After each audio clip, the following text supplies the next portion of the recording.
Honorable Otiko Afisah Djaba here, who is the Minister for Gender, Children, and Social Protection. Today was a town hall meeting. I want to welcome you once again to ACN African Christian Network. Thank you so much. I'm delighted to be here. It's such a pleasure having you here at this town hall meeting where we have the Ghanaian community coming out to share their views, their questions with you, their concerns as you are in power now as a minister. Now, could you share a little bit of statistics when it comes to women and gender equality and children protection? Thank you. Life is not always about statistics. In as much as in Ghana, women are 52%. That is undemocratic. When you talk about the rule of law, it is the majority who carries the vote. So if women are more, you'd expect that we would have more women in parliament and in various positions. But 60 years on, out of 275 members of parliament, only 37 are women. And that's a problem. So we're trying to work on the affirmative action bill and get it passed into law with our members of parliament.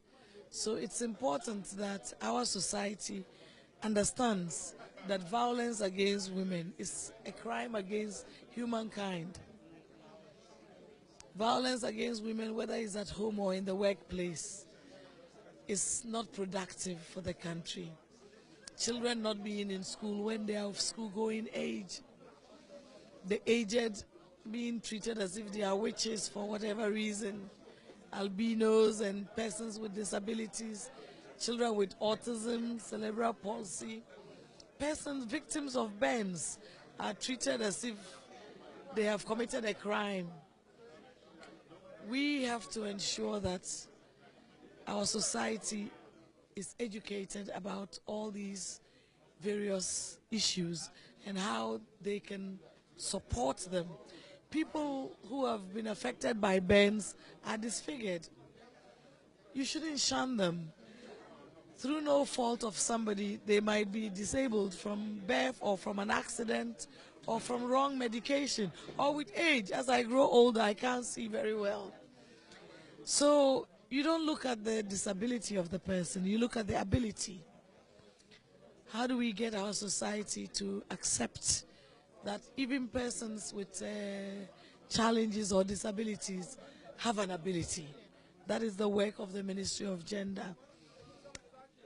Reports of people committing suicide, child marriages, teenage pregnancy, and what have you, are all issues that we need to address and work with the various ministries, because we don't work in isolation.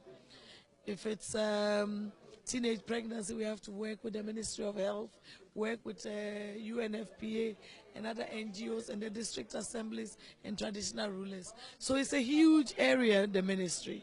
That's why I'm saying that it's not always about figures. And we are going to work on establishing a database of all the Kayaye and persons with disability, widows, orphans, the different categories of people.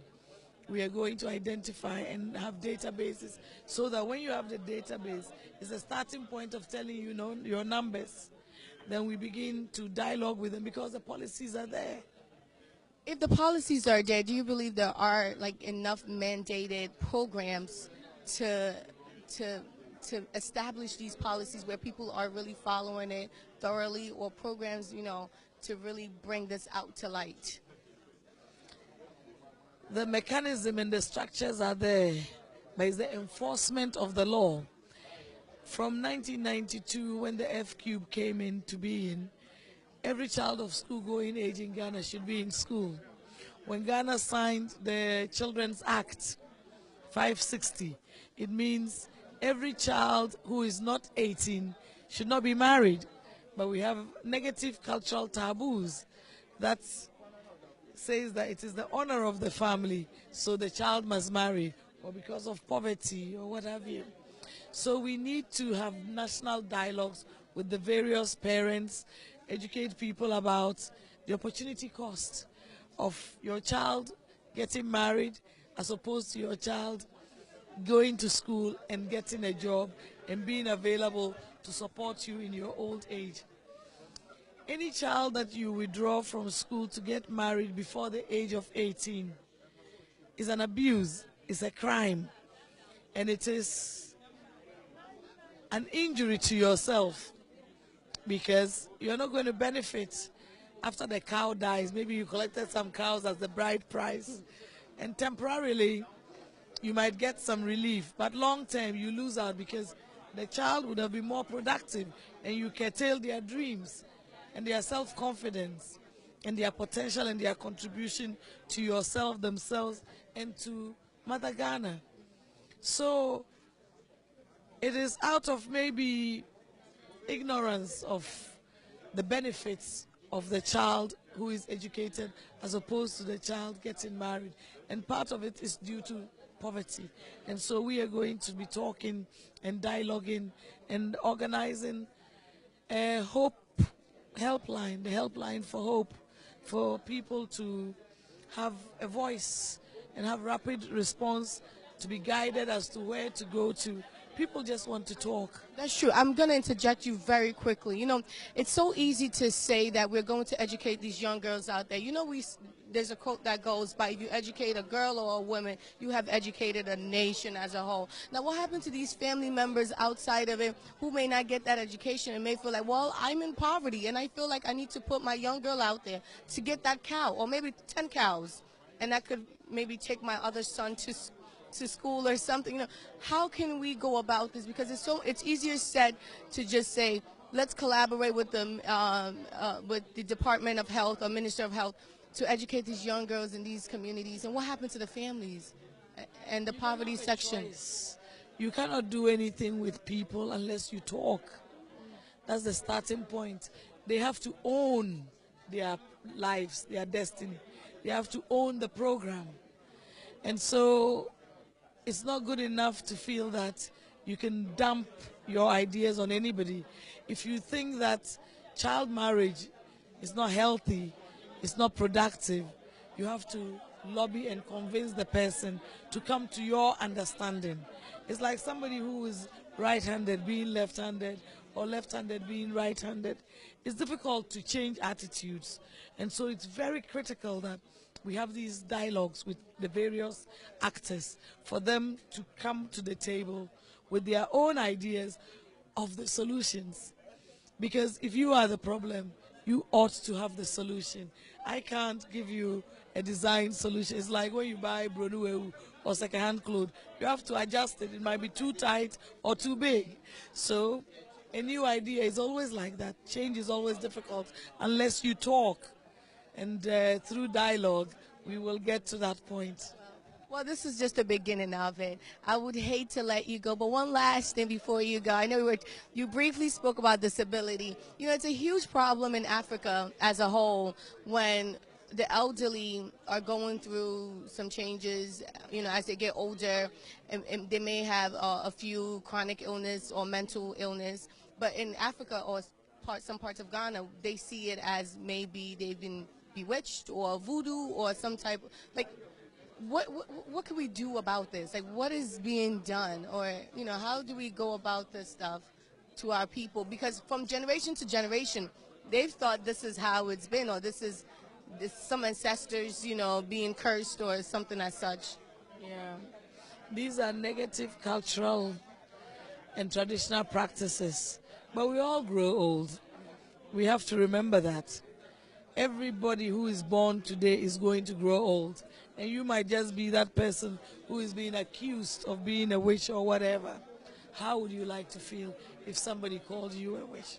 Maybe it's menopause. I won't be happy. Yeah, it's probably menopause or dementia, or it's because you are a widow, you are vulnerable. So when something bad happens in the community, because you are alone and you don't have somebody to defend you, they tend to accuse you of things like that. So we have laws against such abuse, and it's slavery and abuse. And so we are trying to put them on the leap. We've started the Livelihood Empowerment Program, whereby 2 monthly they're given an amount of 34 Ghana cedis, so times 2, that makes it 68. And also educating them in income generating activities, training in basket weavery, tie and dye, bead making, confectionery and things like that. They are not everybody is that old. Those who are too old, we don't put them on the leap to, well, they benefit from the cash transfer, but not the income generating activities. The disabled, we also have pregnant women and women who have young children under 2 months, and orphans, widows, vulnerable people are captured to be able to give them a purpose, a hope, is to lead them out of poverty. So increasingly we are going to train them in income generating activities so that other people can benefit from the cash transfer. And as they see that they are of benefit, they'll begin to accept them. And when they are not a problem for them, they'll feel comfortable. And welcome them back into the community. So it is a process. It's not a one-day event. Other governments started, and now it is our turn. And it's not only the ministry. You, the media, are involved. Of course. Traditional rulers, the churches, the market women, everyone, children. Everybody is part of the problem. So everybody is part of the solution. And this is Ghana 60 years on. We don't have time to leave anybody out. We must capture everybody. This is an inclusive governance, ensure that social protection covers everybody. Otherwise, we cannot meet our targets in terms of the sustainable development goals. And Ghana is part of the global world. By 2030, we should eradicate poverty, eradicate the Kayaye, eradicate the vulnerable issues that we've been talking about. So we have to work aggressively to educate people, to bring everybody to that point where we understand that we are all equal. We deserve equal opportunities. Whether you are an albino, or whether you are a short person, or whether you are a victim of burns, whatever you are a Ghanaian. And there's a place for you. There is a place for you, and you must be proud, and we must make you feel good about being Ghanaian. You shouldn't discriminate against anybody. That's what equity is about. That is why our ancestors fought for independence, so that we will not be oppressed by our colonial masters. So I don't see any reason why we should be oppressed by ourselves. Yeah. We can't oppress ourselves. It must stop now, so that no woman is involved in child marriage, or man for that matter. Teenage pregnancy should be put out. Female genital mutilation should be put aside. Albinos should be accepted. Persons with disabilities, cerebral palsy, they are all human beings. They are God's gifts to us, and it could happen to any of us. So treat them like you would want to be treated. And who knows, you might just put a smile in somebody's face. That is what the ministry is about. So I wish all Ghanaians here a belated happy International Women's Day. Respect the woman. Respect the woman. Yes. Respect the woman.